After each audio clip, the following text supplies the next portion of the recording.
Okay, hello, welcome. This is our second podcast so far. We have done, well, last time out we were talking about Aston Villa and we did lose that game 2-1. This was a much more successful victory. What are your initial thoughts? 3-0, was it deserved? What are your thoughts? So initially it was for me one of the most boring 3-0 victories we've had in quite some time. Uh, Honestly, Everton did deserve a lot more out of that game. I don't remember any clear-cut opportunities that we created from just like general play, like non set pieces. I mean, the But Saar goal. Yeah, only that one, and I think in the second half, Porro, when he hit a ball over the top and then Richarlison ran onto it, Yes, yeah. um, to shoot it straight at Pickford. Uh, but yeah, I think Everton must have dominated XG for the expected goals for most, I think for the majority of that match, or at least non-set piece expected goals, I imagine. Uh, but it was really interesting to see that they hadn't conceded a set piece goal And uh two. before before because they looked really nervous against our set pieces. What did you think? Yeah, I feel like also we were very nervous from that. Like I feel like that was the only way that a goal was going to come was from set pieces. I think Vicario demonstrated quite strong goalkeeping from open play, and and I think our defense overall was solid. So I felt like the only way that they would have scored was from set pieces as well. Obviously that overhead kick was quite nerve-wracking as well. Yeah. Now the thing with Vicario is he has been questioned a lot of times this season, and Mm, rightfully so. rightfully so. However, against Monaco, he did make quite a good few saves. Hmm. However, I did think that the reaction was a little bit. Uh, it was a Overly bit. positive. Yeah, it was overly positive, in a way where I think Monaco simply shot the ball straight at him rather than him actually having to dive or position himself in such a way. Hmm. However, this game definitely a really good performance from Vicario. One of our man of the matches, would you say? Yeah, I'd say so. I think we'll come on to the real man of the match, and I think you'll have a lot more to say on that. But yeah, I think Vicario did well. I think there's like, as in obviously talking about it, that there's potential in December to buy a new one, but maybe not. No, I still think we need to look for another guy. But I mean, first we need to try out Kinski.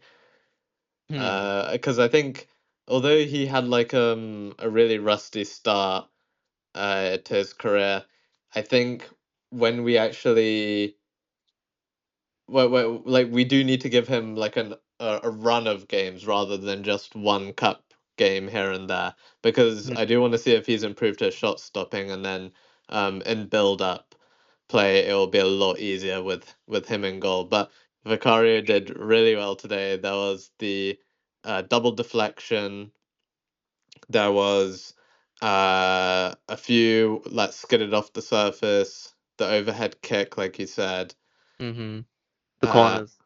yeah, from but he Well, does always look very nervous from corners, yeah. regardless of who is taking the corners or who are in the box. Like you can just barely see the flapping of his gloves amongst a sea of heads Yeah. from the corners, which doesn't provide a lot of confidence. But with set pieces becoming such a big deal in the Premier League, at least it seems now, I think uh, it's difficult for most goalkeepers. Hmm. Yeah, that's true. I think before we get into the goals, I think I want to talk about the overall performance. Well, what you noticed that Tottenham are quite like risk averse. I wouldn't say fearful maybe is the right word, but definitely risk averse. Do you think that's like a tactical thing, or do you think it's that the players still need to like readjust? Where do you think that sort of like conservatism and sort of safeness comes from? Yeah, so I think the main point is that for me, when Thomas Frank took over, I remember in a lot of the interviews and then a lot of the training sessions, we saw a lot of Tottenham focusing on defending, on blocking shots, and he said basically in high pressure, in kind of medium pressure, and defending uh just outside of our own box, he really worked on that. And I think it does show, definitely, in terms of our structure, and we don't concede many easy chances at the Hmm. moment. And that is, Monaco did create a few really open chances, but overall, I think just generally across all of our games this season, we definitely concede fewer open chances. Hmm. And I think he actually overestimated the challenge of improving our defense, because I think it was just how Ange performed with us and his tactical setup, which made it so open for other teams. And so Thomas Frank, I think, has overcompensated with the training, to only focus on kind of those elements and less on the build up play and kind of cohesion in the final third. And I think that's why we're seeing the season. We don't have that cohesiveness. We can't seem to string like five or six threatening passes together. And I think it's a big concern. But for me, we're still winning games without playing that well from open play, and that means it can only get better, hopefully. Y- Yeah, yeah. And you were concerned about the ball progression last game. Do you feel like that improved slightly, or do you think we're still in that space of No, uh no. so yeah, so there's still that sort of separation between defense and attack that Y- that hasn't got that sort of good sort of like intermediary there. yeah, I mean, I'm not sure. Like, do you notice it? Like, like if Vicario is playing out from the back, Vicario passes it to Danso or Van de Ven. It's normally to like Danso or the right centre back, and Mm, then it goes to Porro. Porro maybe passes it to Bentancur like once in midfield. He'll play it back to Porro, and then it'll go down the line. down the line, yeah. Uh, which I know is a is a tactic you like, but It's gonna get found out quickly. yeah, but I think in like real life and in it just becomes really predictable, and then when we play it down the line, for example, like Kudus has the ability to go get it, but then what happens after that? Like no one else is charging really in the box, Yeah. and it's just really difficult because they know it's coming down the line. They can kind of position themselves to cut any passing lanes kind of in the middle of the pitch, and we just kind of work it back and then to the other side. But I did find it interesting that Kudus played in more of a central but also kind of right hand side-ish role uh, in the first half. It was actually is quite favored on the right hand side, his positioning, and then Johnson was just there on the Yeah, right yeah. wing. Do you think Kudus was kind of hampered by that though? Like I feel like last game he was able to like sort of like have boundless energy. But I feel like this time it seemed as though he felt more restricted. Yeah, yeah. I definitely think he's better Pure right. on the right wing. Or you know what? I think he could also do a really good job in attacking midfield in the central role, but it does require fast, direct wingers, someone like Yankuba Minter Yeah. or someone else on the outside, which can also provide some threats and like runs in behind, because with Xavi Simons and Brennan, they weren't really running in behind. Are And you kind of disappointed by Xavi Simon's performances today? Because I uh, think yeah, yeah, like of course it's disappointing, but I I don't I'm not concerned. okay. How long do you give him before you start to get concerned? What's the sort of reasonable time frame for him to be able to reach start reaching a consistent level Honestly, I would give him the entire year. the entire year? So not even end of 2025. You're talking about until the end of the season. Yeah, end of the season. Okay. Just because I think I think a lot of work in preseason kind of carries through to the regular season Mm. in kind of the tactical setup, and I think they just didn't they don't really work on the cohesive like passing in the final third that often, or even how to get it to that point.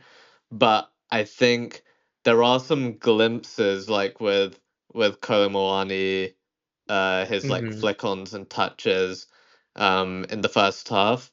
And I think Xavi will benefit from that a lot playing with Kolomouani. I just think he just shouldn't be played on the left wing or on the right wing. I Yeah. think I think he should be close to the striker. But I also, like I said before, I would rather Xavi Simons drop back and try and play forward passes because Bentancur can't do that. Hmm. And neither can Paulinho. And I think it leans well into our defensive setup that we've got at the moment as well. Yeah, yeah, and I think Xavi Simons, he's actually impressed me more defensively than offensively, and I think he could, he could hang in that role. He wouldn't be someone that I mean, you'd count on in big games against like really tough opposition. But for example, against an Everton, I'd rather have Xavi Simons deeper and Hmm. maybe have some more attacking players up front. Yeah. Okay. Yeah, Yeah. I think overall the performances from Tottenham today were mediocre, especially in attack, but obviously very solid in defense. I think.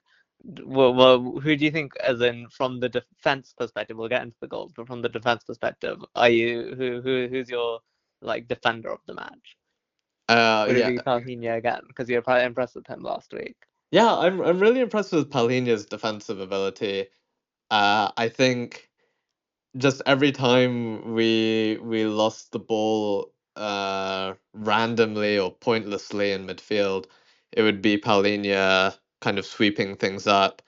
I thought Dancer handled a lot of the crosses into the box really well, but he did get exposed a couple of times with Beto and when Barry came on as well.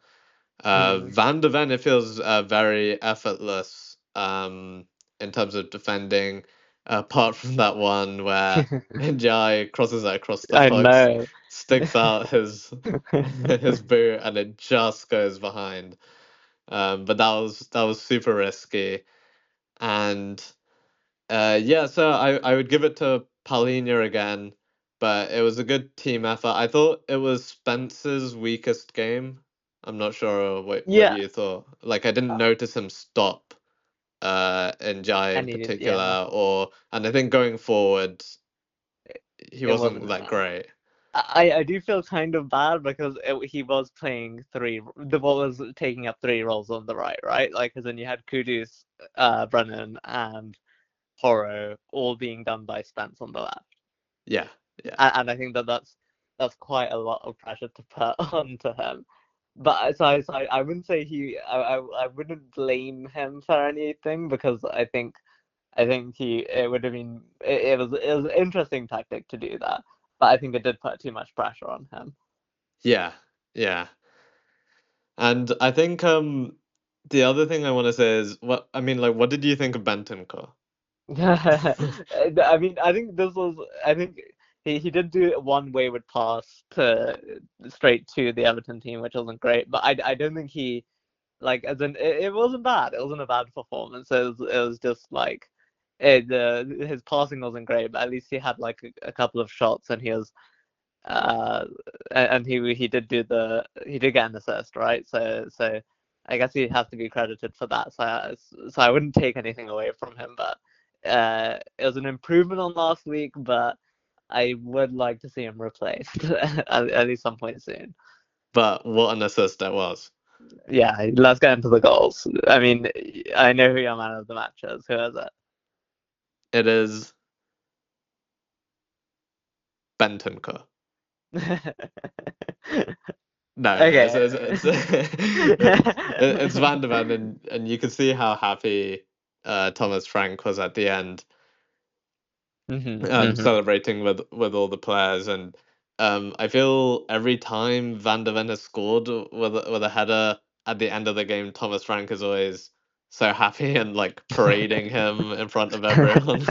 Like, But is he just like grateful to have such a good player that he's just like, yeah, well, I know that Thomas Frank, he said before that like Van de Ven is 6'4" and he should be more of a threat from corners, but he doesn't have a high vertical jump. Hmm. For his size, he's not particularly physical, but I think today, for example, the first goal, um, that was mainly it's good positioning from Van de Ven, but that was mainly a good shoulder Yeah, from from Benton. Maybe yeah. we need to work on it more often with more players shouldering the ball. But I Uh, mean, it's an interesting tactic, right? Like we've done it. It's now three times in two games where we've had the header come in from the opposite post, from the far post, going to the center, and then having a header. So we had Palhinha, Bentancur, and Richarlison doing it all in the past two games. So do you think this is something for us to continue? it is something for us to continue because it does add variation to the set piece rather Hmm. and a bit more unpredictability because it's you can maybe predict where the corner comes in and then you have different players attacking it. You can maybe kind of predict that. But once it's attacked by a player and they're not going for goal and they're kind of hitting it into another danger zone, that makes it a lot more difficult to predict for another team. I Hmm. just wonder. I mean, like apart from early on in the season, for the past few games, I mean, except for this one, our dead ball set pieces haven't been that threatening. Yeah. Yeah. And I don't know whether it's down to Everton being so bad at defending our set pieces or us being so good. Like, did we rapidly improve? I thought Kudu's the cross for the first goal was like really good. It was like perfect. It Yeah. dipped at the back post really nicely. Yeah, I think we Um, need to give credit to Kudus and Porro because even it like despite how bad the set pieces have been before, those were good crosses. No yeah, matter how like you can't spin it any other way. Everton being bad, Tottenham being good. It was purely their crosses that made those goals. yeah. I'm surprised Everton looked so bad from those set pieces. And Hmm. what did you think of the substitutions? So we had Bergvall and Richarlison coming off for the new boys, Simons and Richarlison and Colomani. Colomwani. Yeah. Yeah, I think those are fair. I mean Colomwani's only had like two substitution appearances so far, so it made any sense to sub him off, and we've had the two goals by then. None of them by him, by the way, which I mean, again, no attackers scoring, which bugs me continuously. The fact that Van der Ven and then own goals are our top scorers this season, it really frustrates me. But it does Maybe mean we that need own goals needs to catch up with Van de Yes, Ven. yeah, yeah. So we look to the The, next the game. the the opposition should watch out. Let's see what they can do. I wonder what is like the record for the most amount of own Yeah, goals a team has benefited in the Premier League from. and then like, can there be like a golden boot? Like, can can the golden boot go to like own goals, and then like whoever scored the most own goals gets the golden boot? Okay, quickly. Who do you think is the player with the most Premier League own goals? You may not remember them, Oh, but it is in the Premier League era. I was gonna say, is it Duffy or like Lewis Dunk or someone for Brighton Oh, maybe? okay. So correct first few letters of the surname. Uh, Like well, like which one, well, Duffy or like Dunk? Dunk. So Okay, Dunk Dunk. is actually fifth. Oh, Dunk's fifth. Okay, I was close. Uh, uh. Oh, He used to I play for really. Man City. Oh, Dunn. Yeah, Dunk. Yeah.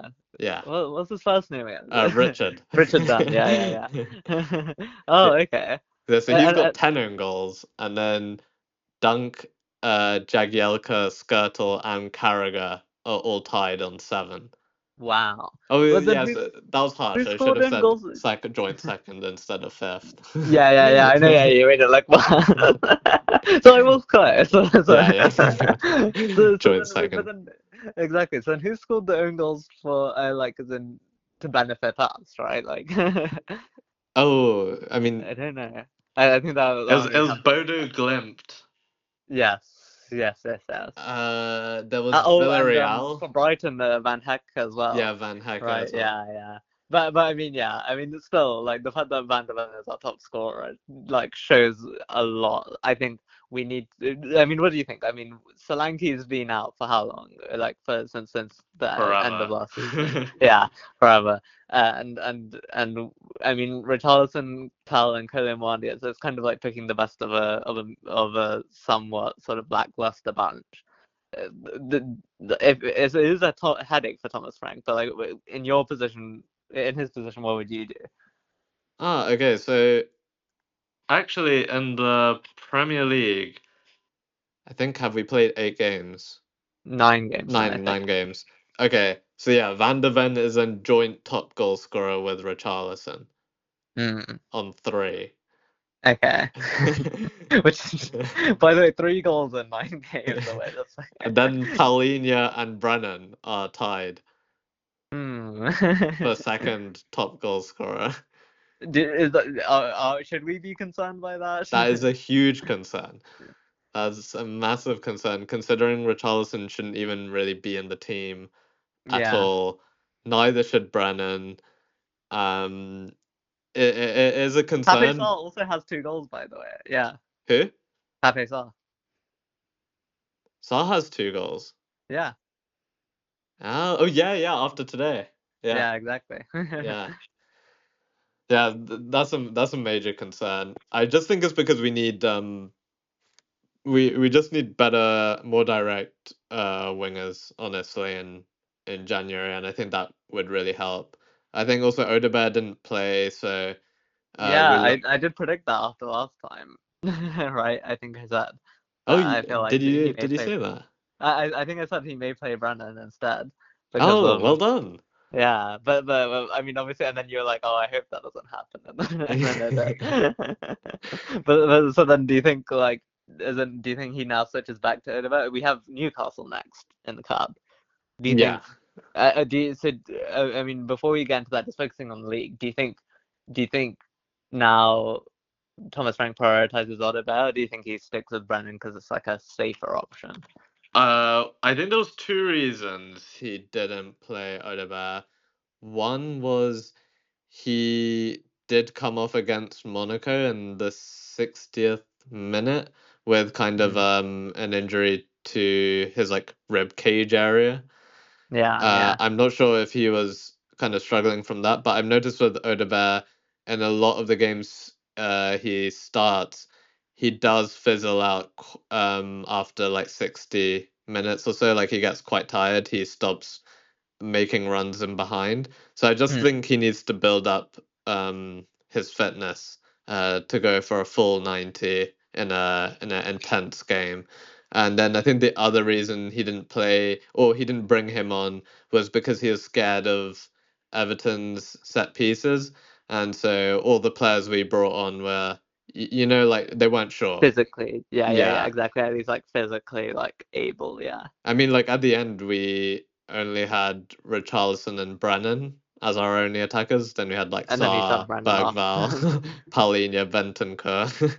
Yeah, all very yeah, Yeah, physically able players.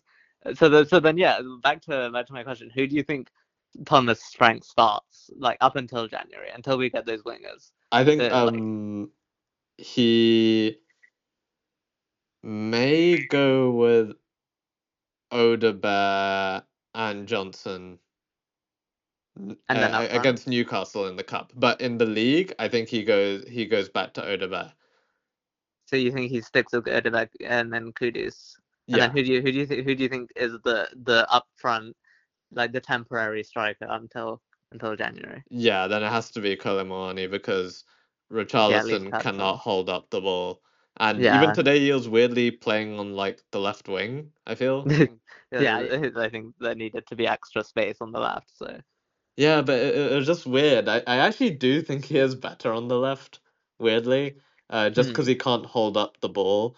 And he did used to play left wing, so maybe he understands the positioning a bit better. But yeah, definitely someone we need to sell. Yeah, Uh, when does Solanke come back? Sorry, do you know when he comes back? I don't think anyone knows when he Anyone knows? with Tottenham, no one knows. Um, Because it does seem like a glaring blind spot that we don't have an out and out striker for another entire couple of months potentially. yeah, and it's a shame because Solanke, I mean, I think he would have done so well at this point under Frank. Hmm. And I think he would have helped up our hold up play and attack and been a threat from crosses, not in terms of only like beating a centre back to a header, but also, first time finishes and positioning Hmm. and everything. And also the fact that I think Solanke may be 28 now. Yeah, now he's in his And so prime. he's in his prime, so it's a shame that he's missing a lot of first team action, and it'll take him some time to get up to speed. Hmm. So yeah, Luckily, we have a lot of games for him to get up to speed when he does come back. yeah. Because we've obviously it feels like we've had a lot of Champions League games. We've got Cup coming up next. What do you think the game plan is for Wednesday? Do you think we play a good backup team, or do you think we go strong? Because Newcastle's a tough team to beat, and they've been doing well in the Champions League. So do you think that sort of like cup mentality may give Newcastle the edge? I mean, I think we should heavily rotate for that game Hmm. because Newcastle, they're our bogey team. They are our Man City. Every time we play them, it's difficult, and it's at St James's Park anyway. We're third. Yeah. We're third You in the wanted to give league. up on it. We're third Yeah. in the league, and that means more to me than the EFL Cup. I know it'd be really nice to win another cup, but I think at this moment I would heavily rotate. I would maybe, uh, I think Byfield was our only centre back on the bench today, so I'm Wow. I'm Yeah. hoping then he gets a game. Um, You wanted Kinski to start, right? yeah, Kinski to start. Dancer will, I think, have to start. I don't know where Hmm. Kota Takai is. Yeah. Yeah, that's true. He's been The forgotten. forgotten signing. He was there to fill the sort of like promotional material, and then we Yeah, just yeah, it just hasn't been promoted, really. yeah, but like I feel like it's such a big deal was made as our first signing of the summer, and then okay. And yeah, and so I think Brennan, I would definitely give Kudus a rest. Hmm. Definitely needs maybe then we don't play. We can maybe start Colomwani, but at halftime bring on Richarlison or Hmm. something like that. I'm happy to essentially give that game a go, but I'm happy to forfeit it because I Hmm. think the Chelsea game becomes really Big. interesting. Yeah. Okay. Well, I mean, what do you think? Do you think we should go for the cup? No, I mean, this is the round of 16, right? So like, it is quite. We're like not nearly there, but we're not far away. So it's not like a game that it doesn't feel like a round three or round two where we can just like forget about it. Uh, it does have some significance to it, but I definitely think we should play like Gray Kinski. Like I think keep it younger, get that sort of like game readiness in them as well. Uh, and then yeah, definitely prioritize the Chelsea game. I agree, but I think in terms of like tactics and effort, I think there is something there, especially if we do win this game and get to the quarterfinals. There, then I think we should start giving it more attention. Yeah. Obviously, And also it depends on who we draw as well, and like how like is in the way the progression of the cup goes. yeah. So the other thing I do want to say is I have a feeling the game against Newcastle is gonna be kind of boring as well. Hmm. Yeah. Because Newcastle are defensive Hmm. and so are we. But Yeah. I think our lack of cohesion on the ball or ability to string a few passes together is really gonna hurt us, and I think Newcastle are gonna throw a lot of dangerous crosses in the box. Yeah, and also And because Newcastle's midfield is so much overwhelmingly impressive. yeah, so much better than our midfield. Yeah, at least at the Even if they moment. rotate, I just have a feeling like Newcastle are just gonna really dominate that game. I don't know if it'll reflect in the scoreline, but what's your Hmm. prediction? Yeah, I mean, I do predict a loss, but I don't think it would be a heavy one. I'll say 1-0 Newcastle. 1-0 Newcastle. Yeah, what do you think? I think we will rotate. We will not have Kudus. Odegaard may play, but I think it will be a convincing 3-1 to Newcastle. Wow. I mean, this is funny, right? Like we lost the game against Aston Villa, and then we're so positive with our predictions, and then Well, I and wasn't. after, oh yeah, you were, I was, yeah. But then this time we're both going for losses. I mean, it's fair. And then the Chelsea game after that, that's a massive, massive game. Chelsea did just lose to Sunderland though, so they're a bit weaker. Yes. What does that mean? A bit more motivated? Well, what does that mean? I will then go. I think we may lose to Newcastle 3-1, but then we'll beat Chelsea 3-1. Wow, you think Tottenham have another 3 goals in them? I think they have some more set pieces in them. Yes. So you think we just have to rely on Van der Ven? Yes, or Bentancur weirdly. And why isn't Danso a threat Yeah, no, from corners? it's because he's always doing the long throws, so he doesn't have time to be in the box. Yeah, and Uh, uh, speaking of the long throws, yeah, where's the towel? so Everton clearly did not agree Yeah, they to didn't the use agree. of the They didn't. towel. They didn't agree to the use of the towel, so the towel wasn't there, and we won 3-0. Although Dance's head throws were slightly worse as a result. And But and maybe the towel was needed considering how wet it was. I think. yeah, but Danso's throws aren't really that threatening, and I don't like the way he treats Bergvall. Like Bergvall has to dry the ball for him, and whenever Bergvall wants to take a long throw, he has to let Danso take it if he's on the pitch. Yeah, I can't wait yeah, for Romero to come back. yeah, yeah. And when is Romero coming back? Do we I know? don't know, but I We can't don't know. wait.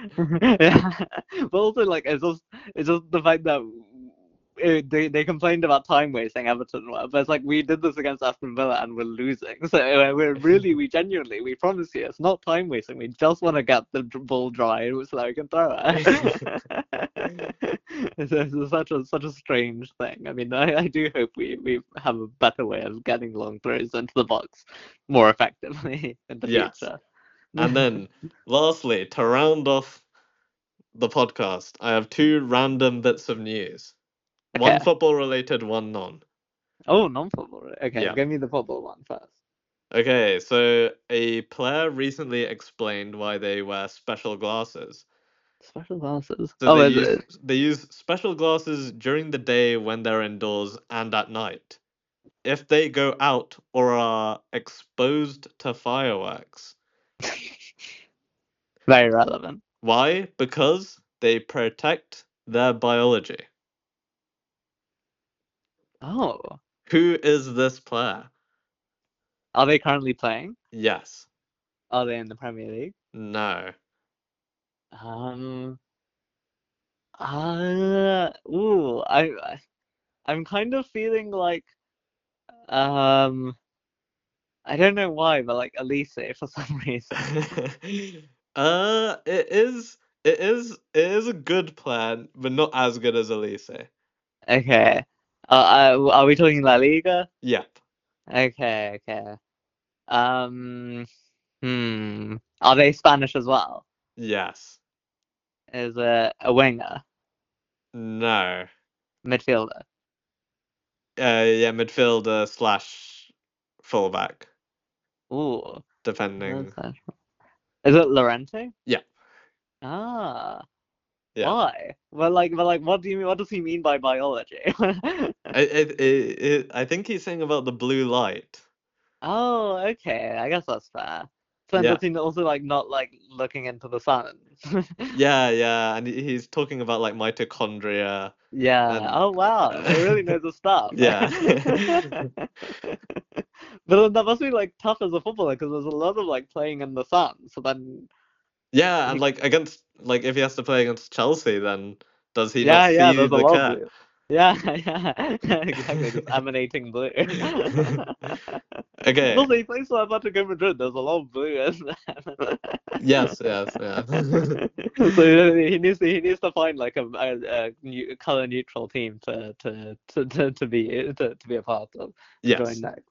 And then Okay, what's the non-football one then? lastly, I don't know how true this is, but the Albanian Prime Minister, Edi Rama, announced that his AI minister, Diela, is pregnant and expected to give birth to 83 AI children. Oh, What are is your she the mother? thoughts? Is Diallo the mother? The AI, I believe Diela is the mother. and is he the father? Oh, I think it's a bit of a Anakin Oh, Skywalker situation. oh, that's some drama there. But maybe it could be tied to Edi Rama, who is the Albanian Prime Minister. I don't know if he is the father. He could be, he could be. But is But that but, frowned but upon, like a prime minister? maybe, yeah, that's true. Into like relationships, yeah, that's true. But I mean, 83 that must be a lot of pressure for the for the And AI mom. and and how do they name them all? I guess through the Yeah. use of AI. Yeah. Just random word generator. Just like give me 83 children's names, and then also what are the genders of them? Then you're gonna have to like. Yes, very true. Wow. Okay. Cool. That's it. And Yes, what's we'll your see prediction for you. the Chelsea game again? Oh, yeah, I didn't give one. I'll say, I'm really not convinced up front. I still think these games are going to be low scoring. I mean, it's great we got 3 goals, but I think these are going to be low scoring. I'll say 1-0 Tottenham, maybe 1-0. Okay. Well, I will so hold you but to you that. said yeah, and you said 3-1, which is overwhelmingly positive. I mean, let's Yeah. see. I think we need Richarlison. I mean, I think we need We Solanke do back need for that. Richarlison. Yeah, we need Richarlison to be good. But yeah. Okay. Great. Then yeah, we'll see you next week.